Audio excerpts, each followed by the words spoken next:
शक्तीपीठ महामार्गाला विरोध करणाऱ्या कोल्हापूर महापालिका शिक्षक गिरीश फोंडेंना निलंबित करण्यात आलेले। त्यांनी उपमुख्यमंत्री एकनाथ शिंदेंच्या कोल्हापूर दौऱ्याला थेट विरोध केला होता। कुणाल कामराच्या गाण्याचंही त्यांनी जोरदार समर्थन केलं होतं। दरम्यान राजकीय सूडबुद्धीने कारवाई केल्याचा आरोप गिरीश फोंडे यांनी केलेला आहे।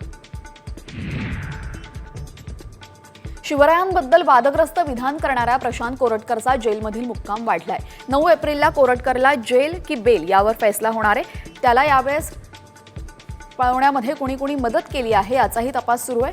दरम्यान कोर्टाने निकाल राखून ठेवला असल्याची माहिती वकील असीम सरोदे यांनी दिलेली आहे। सोलापूर पंढरपूर शहरासाठी उजनीमधून भीमा नदीद्वारे पाणी सोडण्यात येणार आहे। उद्या सकाळी 9 वाजता 1600 क्युसेक इतका विसर्ग भीमा नदीमध्ये सोडला जाईल। आवश्यकतेनुसार विसर्ग वाढवला जाणार आहे। नदीकाठच्या नागरिकांना सतर्कतेचा इशारा प्रशासनाकडून देण्यात आलेला आहे। पंढरपूरमधील चंद्रभागा नदीपात्रामध्ये घाणीचं साम्राज्य पसरलेलं आहे। त्यामुळे भाविकांच्या आरोग्याचा प्रश्न निर्माण झालाय। पाणी स्वच्छ करणारी सेबर टेक्नॉलॉजी यंत्रणा गेल्या 3 महिन्यांपासून ठप्प झालेली आहे। त्यामुळे शासनाचा कोट्यावधी रुपयांचा खर्च पाण्यात गेलेला आहे।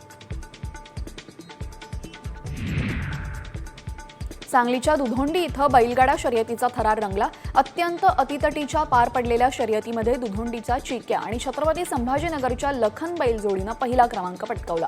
पृथ्वीराज केसरी बहुमान त्यांनी पटकावलेला आहे।